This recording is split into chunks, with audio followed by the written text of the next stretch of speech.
The Joe Rogan Experience. Train by day, Joe Rogan podcast by night, all day. Welcome back to another episode of the Joe Rogan podcast. Today we got an exclusive interview with one of the most famous prophets of the Old Testament, Jonah. You heard the story. The reluctant prophet, a giant fish in the city of Nineveh. But today we'll hear his side of the story. Jonah, thanks for joining us.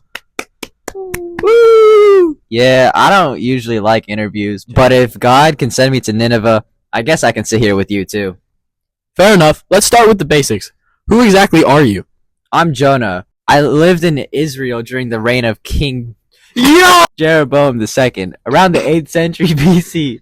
My people were surrounded by enemies, especially the Assyrians, and I was called to be a prophet of the Lord. Okay, but instead of going where God told you, you ran. Why'd you do that? Exactly! God told me, go to Nineveh, that great city, and call it against it, for their evil has come up before me. But I hated Nineveh. They were brutal, violent, and enemies of Israel.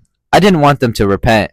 I wanted God to destroy them, so I booked a ship to Tarshish, the opposite direction.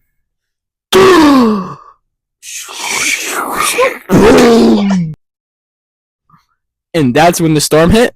Yes, God hurled a storm at the sea. The sailors panicked, threw cargo overboard, and finally tossed me into the water when I admitted I was running from the Lord. I thought that was the end. But instead of dying, I was swallowed by a huge fish. 3 days and 3 nights I sat in that belly, praying, repenting, realizing you can't escape God's call. And what happened after that? The fish spit me out. I finally went to Nineveh and preached, 40 days more, and Nineveh shall be overthrown. To my shock, everyone, from the king to the common people, repented in sackcloth and ashes, and God showed mercy. That must have been really powerful. But you weren't happy about it, were you? No, I was furious. I knew God is gracious and compassionate, slow to anger, and abounding in steadfast love. I didn't want mercy for Nineveh, but God taught me that his love is bigger than my hatred. He cares for all people, not just Israel. Wow, that's a timeless message. So, why does your story still matter today?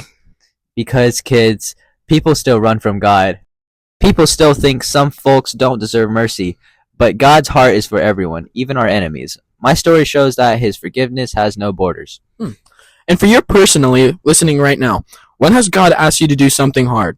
Maybe to forgive someone or to love someone, and you didn't want to. Jonah's life shows us that God's plan is greater than what our fears and prejudices say we are.